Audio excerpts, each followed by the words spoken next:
Nā mihi nui kia koutou katoa, ko Hillmarè toko ingoa. My name is Hillmarè Schulze. I'm the Chief Economist at BERL, and thank you very much for joining us this morning. On the other side is Ganesh, our Research Director. Right. We've already seen the Minister of Finance making some announcements this morning at 9:30. So we are sure to have a good discussion about what is going to happen on Thursday, as it is going to be a very different budget this time round. So without further ado, Ganesh.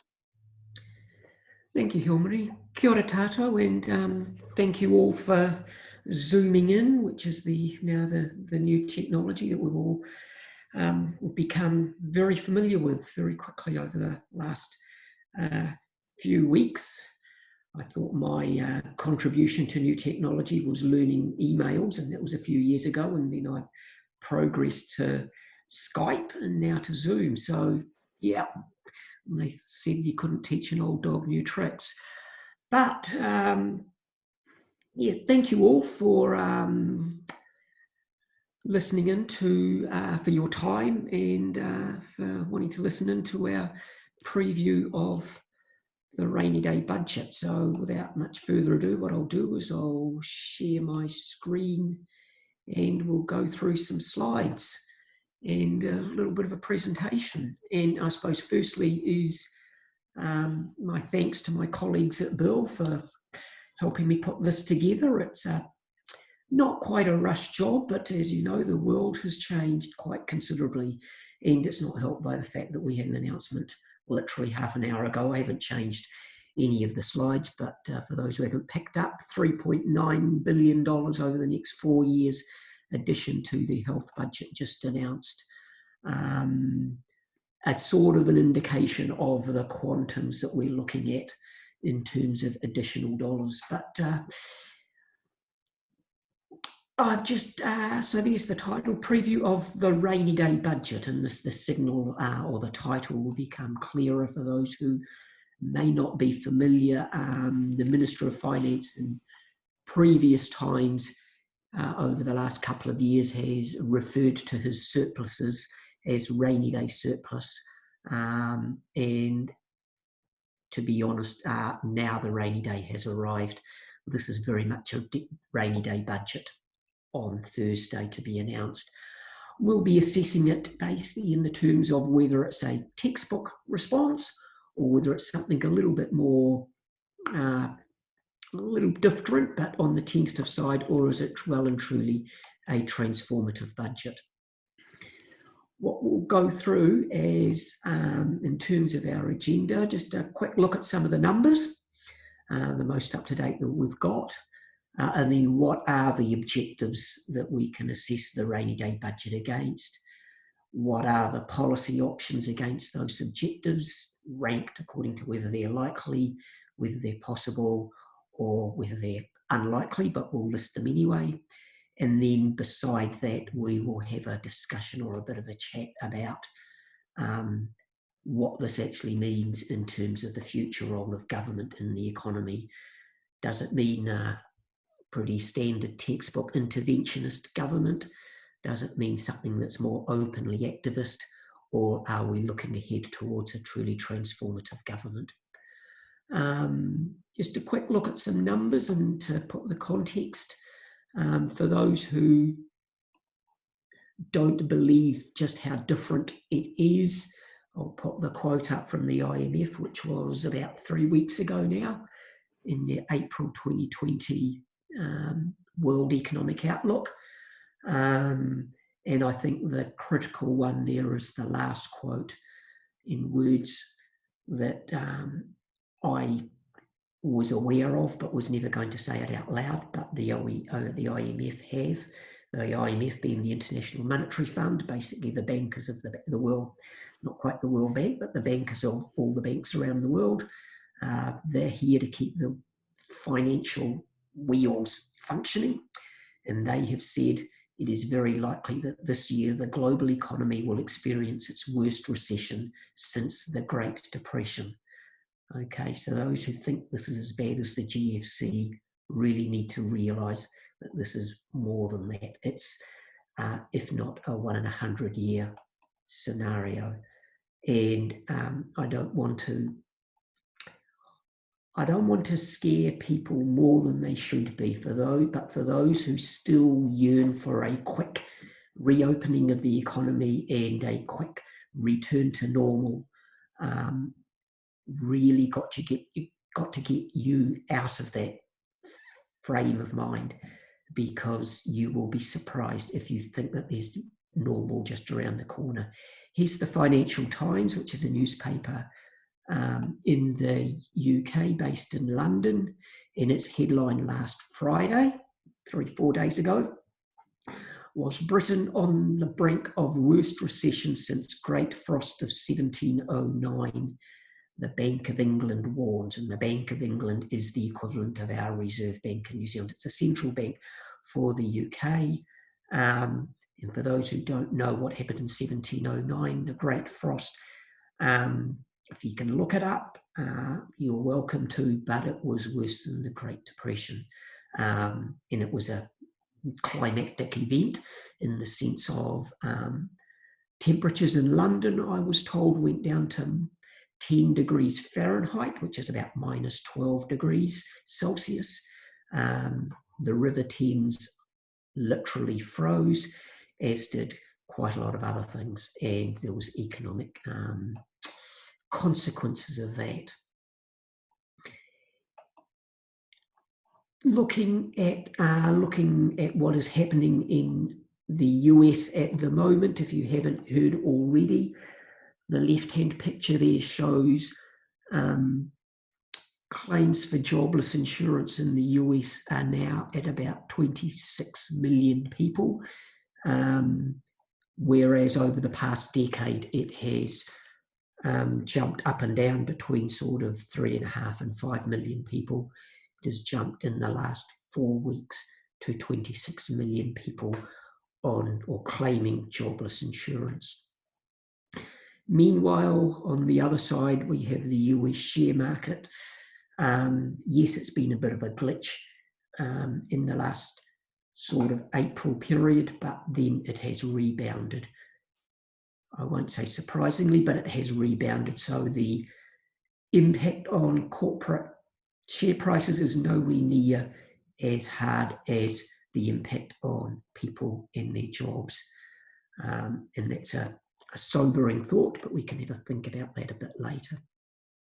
Back home, New Zealand, our export revenues are holding up quite well despite the closure of some of the markets, and the data up to the end of March doesn't quite capture all of the impact, but does signal that the export sector is one of the, I suppose, positive elements of the story at the moment.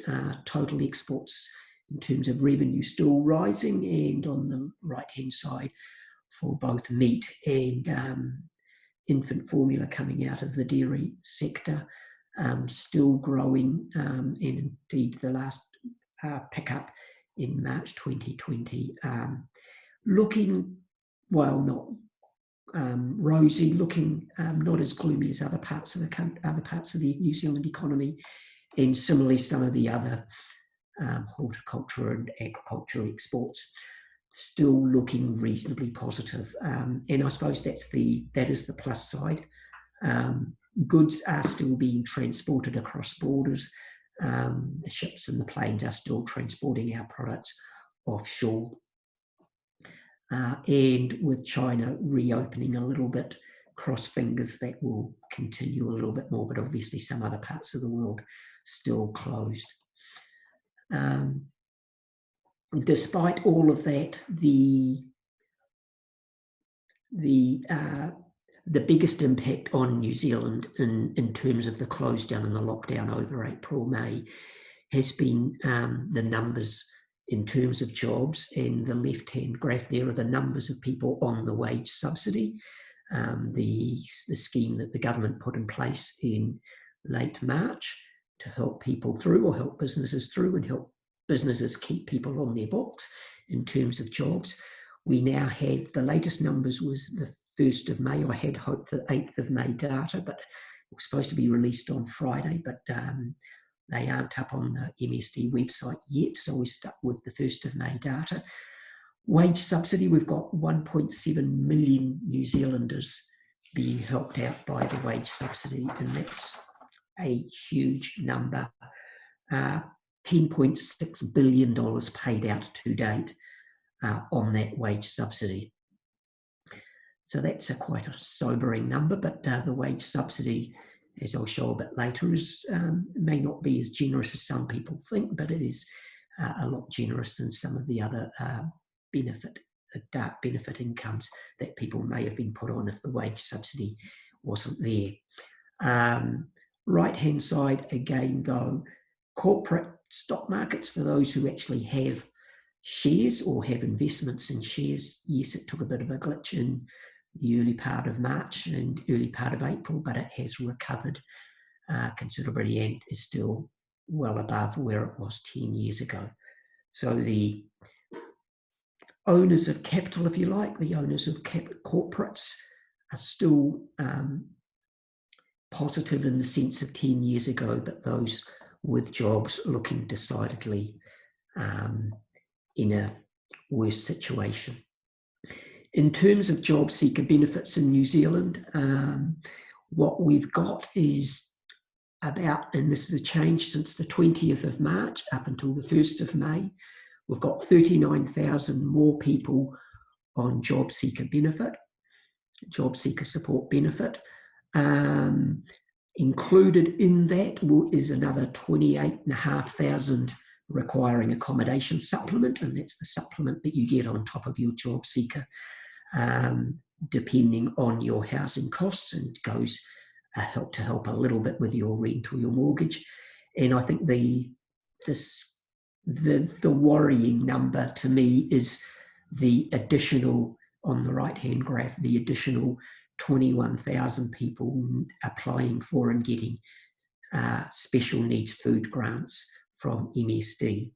Now these are in addition to that 1.7 million we said before are on the wage subsidy. These are people who have lost their jobs, require a lot of support, and indeed have gone for special needs grants. In terms of actual dollars, I did find it a little bit, I won't say amusing because that's thoughtless, but I did find it quite enlightening that some New Zealanders thought the wage subsidy at $585 a week gross was not enough to live on. When those who literally lose their jobs, we expect them to live on $281 a week gross. And so I think that one of the stories that may come out of this little period in time is for many New Zealanders to realise just how little we expect people to live on when they do lose their jobs. And maybe we'll have a rethink of how we treat people in New Zealand when they do lose their jobs, because it is quite a scary number to expect people to live on $281 a week. They may get, best case scenario, they may get another 100 on top of that in terms of accommodation support, accommodation supplement, but those are really quite difficult numbers, especially when I would admit 585 gross a week is probably not that easy to live on either. So Kiwis are hurting, many of them, and I suspect there'll be more, and that's the challenge in front of the minister to announce on Thursday just how much assistance he can provide for those Kiwis that are hurting. In terms of the official scenarios that have been put out by Treasury and the Reserve Bank, which we've done some calculations to connect the two, depending upon what level we stay at, and this is the scenarios we've got in terms of alert levels, we definitely don't want to be anywhere near alert level 4 for any length of time. When you're talking about pretty close to nearly 40% loss in GDP and close to nearly 20% loss in jobs. We don't need to be at level, we don't want to be at level 4 for any length of time. And that's the reason we need to make sure that we don't have to be at level 4, so we don't have the outbreak of coronavirus outbreaks and having to swamp the health sector and having to close everything else down as a result. Currently at level 2, and at level 2 we're looking at, if we stay at level 2 for any length of time, and again hopefully not, but if we stay at level 2, we're looking at about 8 to 9% loss in GDP, which equates to about a 6% loss in jobs.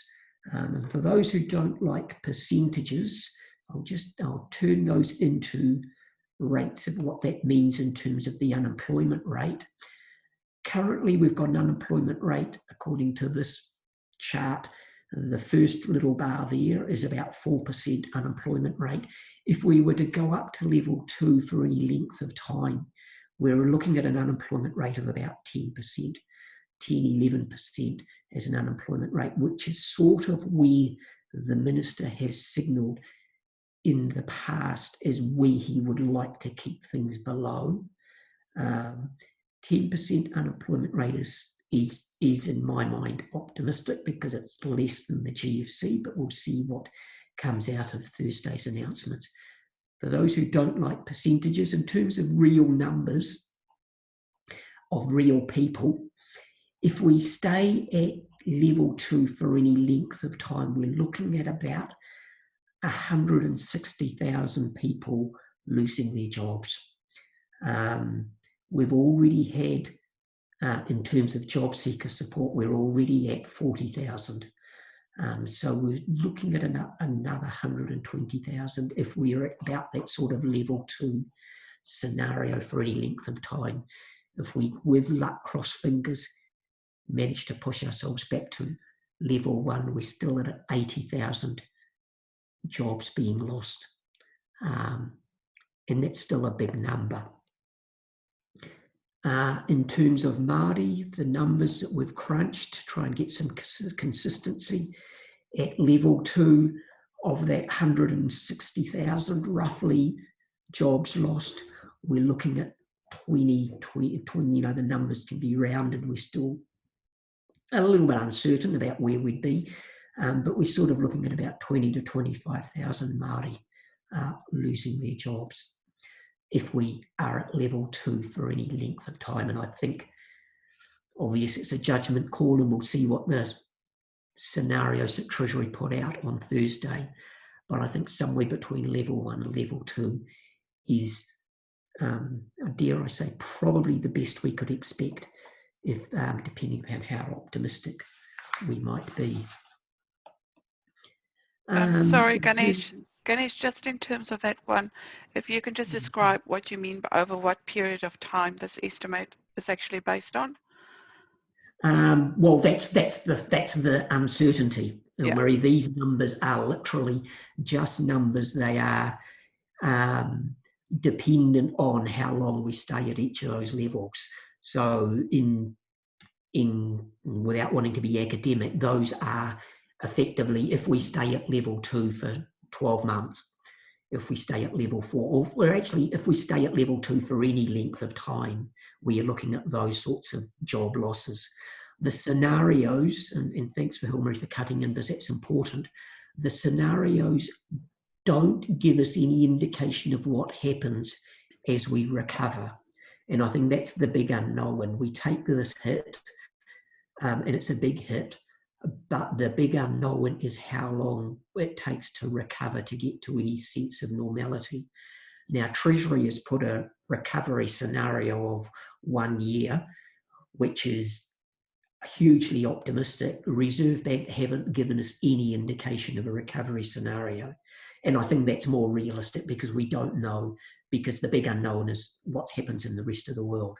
So this is the, if you like, the first impact, and then the challenge in front of us, and the plan hopefully will be laid out on Thursday, will be how we recover from this and how we get back to some sort of normality and how we restore these jobs that are lost.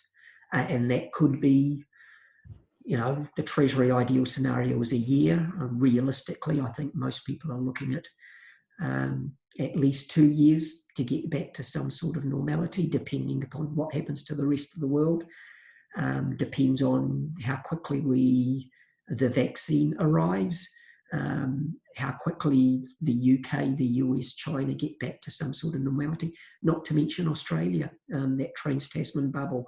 There are just so many unknowns out there that it would be foolish of anybody to indicate, in my mind, I think it's foolish of anybody to suggest that we're going to get back to normality within a year. So I think what we're putting here is just the sense and the scale of disruption that we've got, in the sense and scale of disruption that we have to plan for over the next immediate future. And that's what's going to be panned out for us on Thursday in terms of the government's response. In terms of the industry losses over level 2, it's still a big loss in terms of jobs in the tourism related sectors, where in the accommodation and food services, and in retail trade and other services, which is the recreation and cultural and sport type activities, arts and recreation, other services. All of those activities will still be even at level 2 with the border restrictions.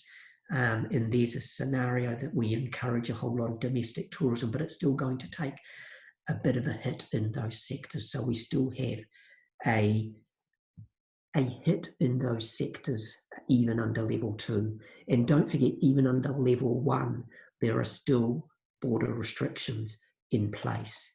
And the equivalent numbers for Māori in terms of job losses in those sectors, as we mentioned before, the 22,000 in total at level 2, a fair number, nearly 7,000, 7,500 in that accommodation and food services, and then some relatively big numbers in retail trade, administration and support services. Those are, dare I say, those are those essential services that we've had up until now. And of course, arts and rec and other services and retail, as I said. So it's a bleak picture for those in those, dare I say, those not well-paying jobs at the moment already. Turning to the budget itself, what we've got is some statements from the Minister of Finance, the most recent statements on the 7th of May, last Thursday, in a speech to the Chamber of Commerce. He made comments, and I'm just picking out some of the comments there, which do indicate a different budget, and his focus is on rebuilding, but also rebuild better, is his words. And the last quote, or the last couple of quotes, one of them is that there will be deficits. And there will be deficits for an extended period, which is, in my mind, a good sign. He will be spending, but also that he wants to rebuild the economy to be better than it was before, which does signal a little bit towards a bit of transformation. And just to reinforce quite strongly his comment that indeed the rainy day has arrived. The usual expected words from a Minister of Finance about responsibly managing books, but also his interpretation of responsible means supporting people and businesses and communities. We will see whether the actions on Thursday do match his comments here. In terms of what we interpret the objectives that he needs to do, that the Minister needs to do, firstly and foremost, as we've indicated, there are a lot of Kiwis that are going to hurt. There needs to be a safety net, there needs to be a strong safety net put in place to capture as many New Zealanders that will continue to be hurt over the foreseeable future. And that's even with level 2 or even with level 1. Saw the numbers just before. Jobs are going to be lost, businesses are going to be closed, and dreams are going to be shattered. We can't put it any more bluntly. For those who think there's going to be a rapid return to normal, please don't expect that. Please don't plan for that. But we do need to plan for the safety net, and we need to make sure that government coughs up for that safety net immediately. And that's what we'll be expecting out of this budget announcements on Thursday. The other side of that is that the government must step up and not only provide the safety net, but also spend directly. The safety net is around providing income for the people who have lost their jobs and for businesses who have had to close. The demand stimulus is actually to spend as well to replace the spending that won't be happening from businesses and from households. And in that regard, local government is just as important as central government, and the shovel-ready stuff, the capital spend, is just as important as the operating spend, making sure that there is funds for health services, for education services, and for community and social services as well, as we put not just a safety net around people, but make sure there's demand out there for businesses to service and for families to pick up. Medium term, there's a question mark about what does recovery mean. The words come from the minister last Thursday about rebuilding the economy, rebuilding the nation. We will need to look at just what that rebuild means and what does the recovery mean. We've heard the words before. The government has made great play about a sustainable, productive, inclusive economy. I think now's the time, Thursday will be the time to see how it delivers or not on those words. And a fair bit, I think, will also be around how it gets targeted to SMEs, because SMEs will have taken the brunt of much of the hurt that has happened in the last 6 weeks, as well as what will happen over the next few months, if not longer. And then longer term, if we're serious, or if this government is serious about transformation, and picking up on some of the minister's comments, it really does depend on whether this government is serious about substantial upscale in the role and function of government, both local government and central government, but also whether it is open and encompassing, and dare I say, allowing iwi Māori to be at the table and be part of this upscale in the role and function of government, and whether it does restate these debt targets, these financial debt targets, into something that's more about nation building and community building in the wellbeing terms that was picked up last year in the wellbeing budget. Are they going to be translated into action, or is it just more of a window dressing? So we've got some policy options that we're going to put in front of you that we'll be looking for in the budget announcements on Thursday. We're going to put them on a scale, on a spectrum from the likely towards the possible, towards the unlikely, in each of them related to whether it's a textbook response or whether it's something more tentative or towards transformation. And some quotes that will be, dare I say, holding the minister up to answer on Thursday. The quotes out of the speech to the Chamber of Commerce, the Wellington Chamber of Commerce last Thursday, about, and this is from the minister's comments, too many children were growing up without the basics, housing was too expensive, many of our waterways were not swimmable, and our emissions have been rising. And people are working harder but not getting ahead.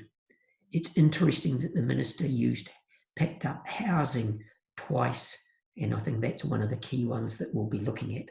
But lastly, in the bottom right bubble, there are a few times when the clock is able to be reset. Now is the time to address those long-term issues. It's a privilege many countries won't have. It's not one we should squander. Brave words from the minister, but we will see whether, according to those words, whether the minister's response on Thursday is anywhere on that spectrum towards transformation. Because, dare I say, and I don't want to be too cynical, we've heard the words before, but not from the minister, I would admit. In terms of policy options, the likely ones, textbook ones, the wage subsidy has to be extended. It cannot expire on June. It was a 12-week lump sum payment, which basically roughly saw people through to the end of June, the 12-week period.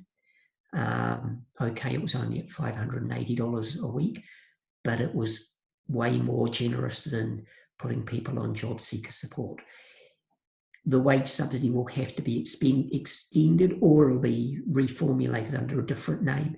It may not be $585. It may not be 40 hours a week. It may be more targeted to particular sectors. I don't know, but that look for a wage subsidy in some form to be extended over a longer period. Business support targeted to SMEs. The tax write-off, not that helpful, we know, because SMEs don't tend to pay as much tax as others, so tax write-offs ain't as useful, but for investment purposes it may help in assisting encouragement for investment. I think the more interesting ones is whether we go even further about GST payments and PAYE and provisional tax being deferred over the coming few months, just to help further businesses in terms of their cash flow. Another element about rental housing and rents, question mark about whether they'll go this far, but there is an option for some form of policy and to assist those people in rental housing, but also, and I haven't put it on the slide, but also in terms of those businesses hurting in terms of commercial rent obligations, there may be some form of assistance there. Not usual, but I suppose in the textbook stuff, there will be, or likely to be, some more initiatives in terms of healthy homes initiatives, whether it be solar energy panels or whether it be further help for insulation. I expect quite a few in that, because that'll be the nod to the Green Party member of the coalition government arrangements. Shovel-ready announcements, heard a lot about them. It'll be interesting to see just how many do get announced, and indeed just how many are shovel-ready or are actually probably closer to 6 months down the track rather than next month. A concern there, but there will be announcements. The more than usual dollars for health, well, that's already been announced, but also looking for something around housing, considerable dollars for housing, but also for the training support required for those that will be made jobless or relying on that wage subsidy. Avenues for training support, whether that's dollars, but also numbers of places are ramping up, the industry training organisations or and also the polytechs to provide far more training placements. And also the dollars for the community service and support providers out there that are doing it tough because of the need for their services, whether they are providing like the city mission, whether they're providing food services or whether they're providing mental health services or just supports or other forms of support services, looking for considerable amount of dollars there as well. All of those things, without being too cynical, we would expect is very much likely as a textbook response. Lots of dollars to be thrown there, not thrown, but to be provided there. If we head more across towards not quite transformation, but a lot more heading towards the words that the minister spoke on Thursday, be looking at I don't know how to call this because we've had house building programs before, but a supercharged house building program that actually not only gets to shovel ready, but actually starts putting people in houses very quickly. The good thing about house building is it actually provides jobs as well as provides wellbeing outcomes in terms of putting people under roofs. And whether that's new houses or whether it's part of that healthy homes initiatives, whether it's actually reinforcing the housing that we've got in the starting at all ends of the country and actually going house by house and improving the condition of those houses. Lots of opportunities there if the minister was serious around the housing. Increase in benefit levels. I know we've had a $25 increase in benefits, but as you can see, in comparison to the wage subsidy, it's still a drop in the bucket.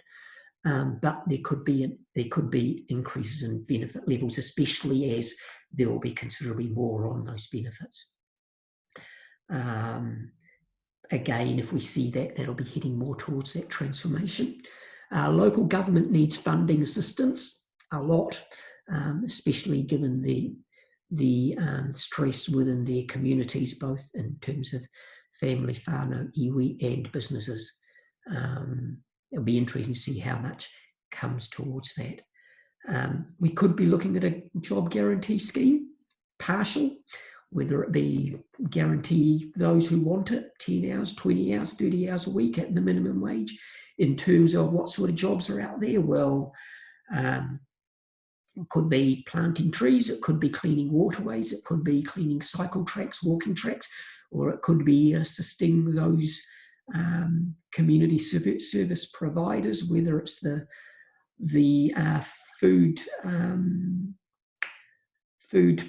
food banks in city missions, or whether it be schools needing help to fix up their playgrounds, or whether it's local government needing help to fix up parks.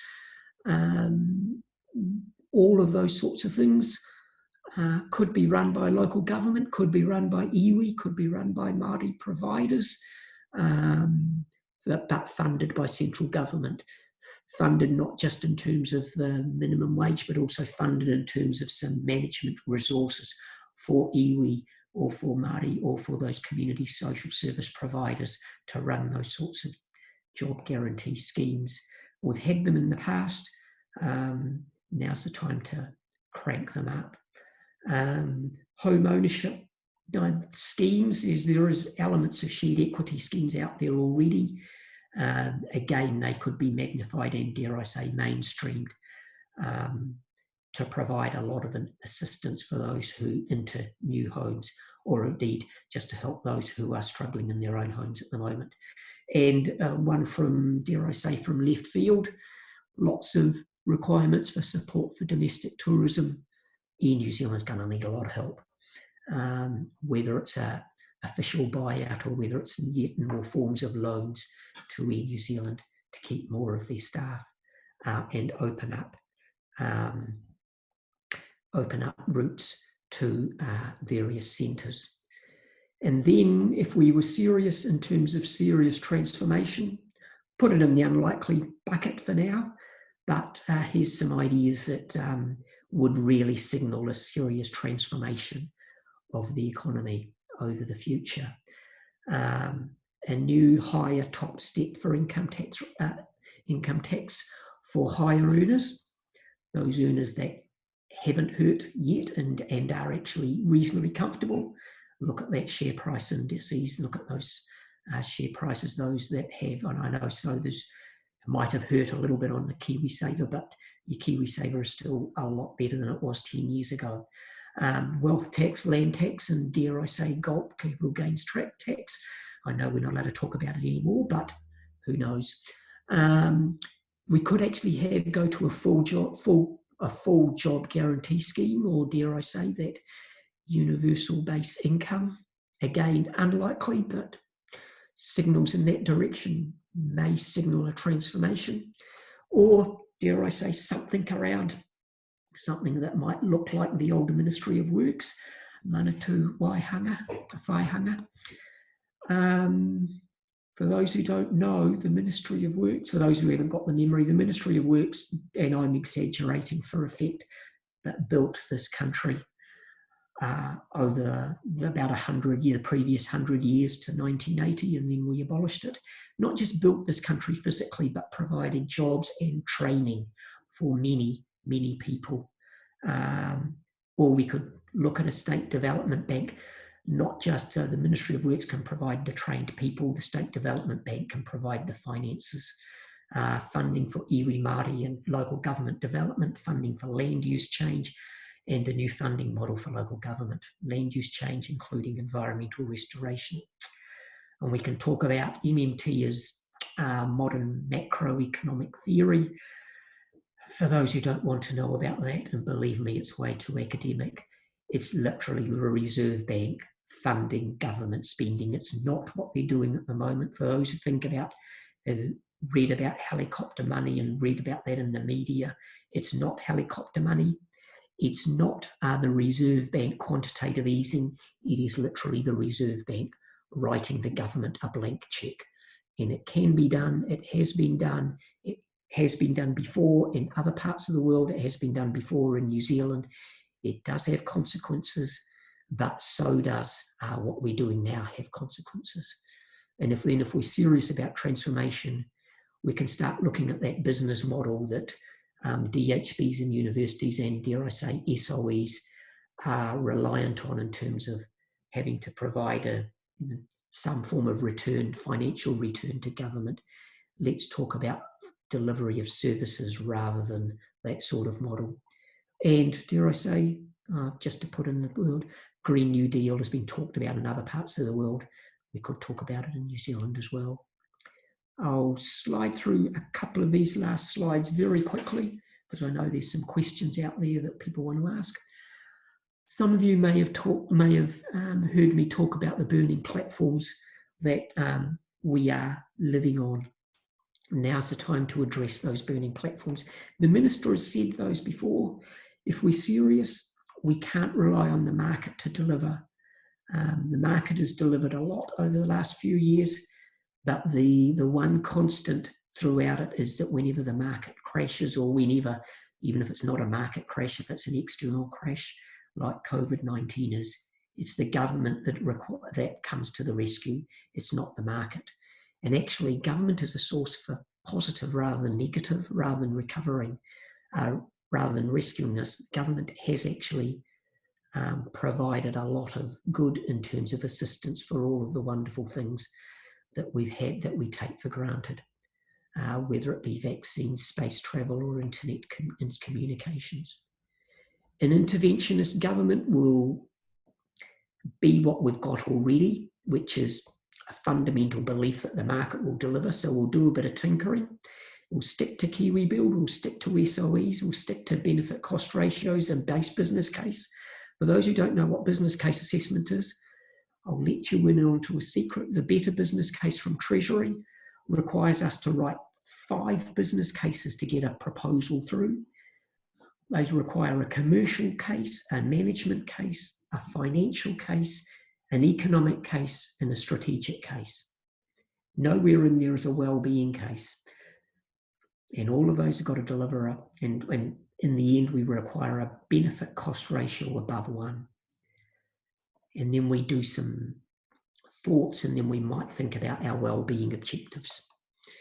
If we go down the track in an activist case, activist government, we start talking outside the business case, and we start talking about restoring confidence in the rules of the game. That is, those that have been excluded, bringing them back to the table, restoring the trust and respect in institutions. We've got a whole lot of people that have screwed the scrum. They write the rules of the game and they get away with not paying their share of tax. They get away with making capital gains and pretend that they've done hard effort in making capital gains, and they don't pay tax on any of those. We've got multinationals who employ people in New Zealand at less than the minimum wage and pay no tax. We've got to start rewriting that and bringing community back in to a sense of writing the rules of the game that that they write rather than others. And that does require our change to our 40-year allergy to a proactive government. What we've got, we'll skip past that one. If we're serious, we move to a business model that moves away from resource use, extraction and exploitation and a one-dimensional circle which focuses on consume resources, which means we deplete the resources and then somehow figure out how to replenish them so we can consume even more, towards one that looks after our resources and adopts a guardianship approach to resources. Yes, kaitiakitanga.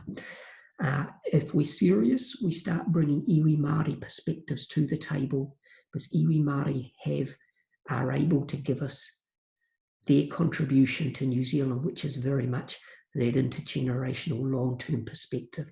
For too long, New Zealand has had a short-term perspective. I've heard it before from many, many people. Where is the plan for New Zealand? What is the strategic objectives to New Zealand? And for those at the table continue to give us ROI, benefit cost ratio jargon, let's start talking about kaitiakitanga. Let's start talking about the resources, the taonga, and the resources are more than just land. The resources are our people, the resources are the community structures and the people who write the rules. How do we protect them? How do we enrich them? How do we reap from them? That's a different business model. Transformative government would head down that kaitiakitanga model of resource, of taonga. And yes, let's put the treaty in the middle. Let's have unapologetic intervention and activism. Let's start talking about wellbeing targets. Let's start talking about ministries and SOEs that deliver services rather than financial returns. Let's start talking about a tax system that's redistributive so that we bring those who have been left out of the system into the system.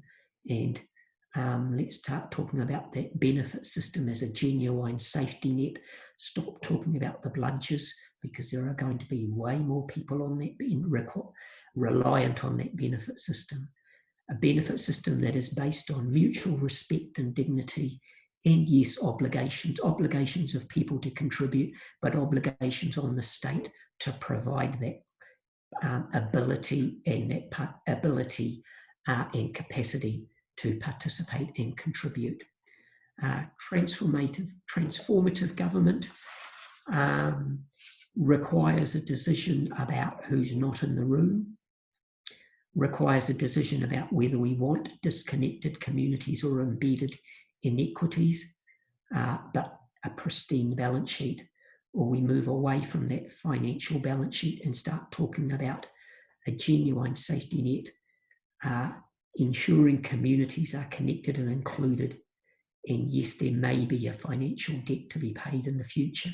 Depends on whether the spending today is actually focused and targeted on fixing the communities that we've got and enabling those communities to bear that burden into the future.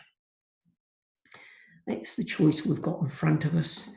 And this is our taonga that we have to protect into the future. I've got a lot more to say, but I'll leave that with you and flick it back to Hillmarè to open up the Q&A. Kia ora. Kia ora, thank you, Ganesh. Quite a lot of information in a short time span. The question has been asked if we will share this PowerPoint presentation. So yes, we will. Hopefully in the next day or two, we'll have this recording plus the PowerPoint presentation up on our website. And we will send a notice round to let you know when that happens. In terms of some of the questions, I think one of the ones, Ganesh, and you talk about Māori being at the table, and the question is how can or will the Māori economy contribute to the recovery? It's got to, short answer. We've all got to contribute, but Māori, I think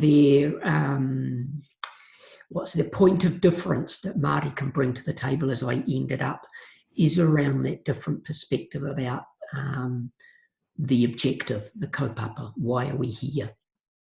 That different business model that values people, that values not just the land resources, but values the resources in a manner that the value is our ability to pass the resources on to the next generation and beyond.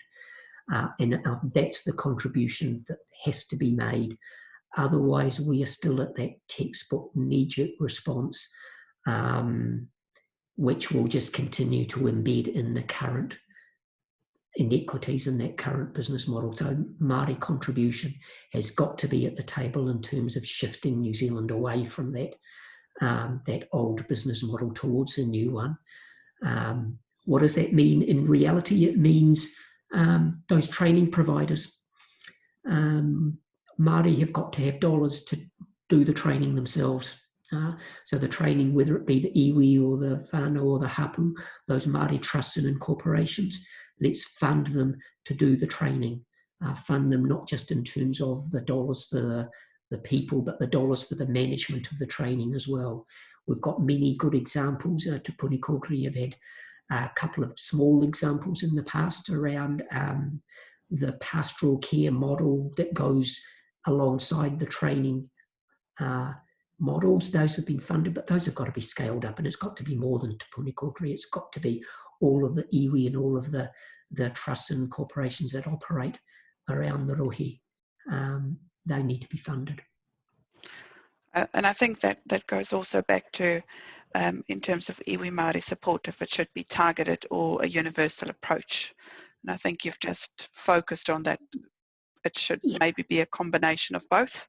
A combination of both. It's targeted in the sense that these, and this is the thing that frustrates me, that and I'll be honest, many New Zealanders don't understand that there are Māori organisations, institute, call them what, enterprises, businesses, and all the incorporations and trusts and iwi. They are already there. They are functioning on the ground. They are ready and willing to go. They just need the dollars, and they should not. Māori should not be expected to fund that themselves. There's something about the third clause of the treaty, or the third article of the treaty, that we need to read up about, that it is governments or states' obligations. Me as a taxpayer, it's my obligation to ensure that Māori are able to run those training courses, run those operations. So let's do that. And let's make sure that not just the dollars per head in terms of paying the people the wages, but also they're paying those trusts and corporations to manage those courses. So there's that overhead recovery there as well. So talking about training, one of the questions is, should we be more concerned about types rather than number of jobs? So in terms of investing in further training and education? I worry about the types of jobs. We all try and forecast and project which industries are going to grow, but if we're lucky, we might be, and without COVID, we might have been able to do that over the next 5 years if we were lucky. But if we're serious about transforming the economy, we need to focus on people and ensure that they are connected, which is that pastoral care model, so that they and have a stake in the game, so they feel that they can operate within the rules. They feel the rules are written for them rather than against them, and feel that they have an ability to contribute. So the skills, those, I hate to use the word, I don't know the way to phrase it, but it's those soft skills rather than those hard. The ability to communicate, what's the word? I'm lost for words, but the motivation to get up in the morning to go to work, those sorts of things that we need to instill in our people. We take it for granted, but actually for people that have been excluded for so long, why should they get up in the morning and go to work? Because they know there's nothing in it for them. And it's those sorts of skills and behaviours that need to be reinstilled in people. So based on that, so if you look at one of the questions about moving in terms of investment and likely and unlikely, so shovel-ready projects, shouldn't we also be looking at digital-ready? Oh, undoubtedly. Yes, Okay. undoubtedly. And that's why I worry about that shovel-ready phrase, because shovel-ready is very much a, my generation and 40 years ago scenario where we think doing something is literally digging a hole in the ground. Whereas, yeah, it's got to be something. It's got to be more than shovel-ready. It's got to be different. It's got to be that investment for the future. So it's digital and beyond. And so we've all got used to this. We've all got used to Zoom, but there are parts of New Zealand that can't do Zoom because the infrastructure is not there. So let's make sure the infrastructure is there, not only for Zoom, but for the whatever it is in 5 or 10 years' time, where we go to, holographic images of people being beamed into your room rather than just on a screen. Those sorts of things, we all laugh about it, but dare I say, well, if somebody had told me I could run an office from my dining room table 10 years ago, I would have laughed at them then. So who knows what's into the future. Awesome. So you also highlighted SMEs, and the question is, don't we need GST, pay as you earn, and tax write-offs for SMEs, not just deferring those, but actually writing them off? Probably. I mean, there's a question mark about how far you go down that.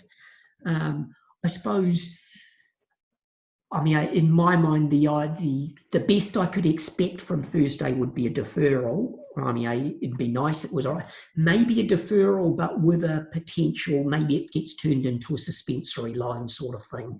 And then in 12 months' time, we look at, so it gets turned into it gets written off in 12 months' time, or depending upon what the scenario is. But yeah. It's definitely, and maybe that's a little bit more targeted. So maybe it's a deferral, but maybe written off for some sectors, or maybe deferred with a view to being suspended in 12 months' time, or perhaps, it's a lot of, it's a judgment call about how far the minister thinks he can go on Thursday, but perhaps. Cross fingers. Cross fingers. We'll see how transformational they are on Thursday. Yes. I think we've run out of time. It's 1 minute past 11. The question has also been asked if we will have some post-budget analysis, and yes, we will. We will keep you guys posted. There will definitely be a post-budget.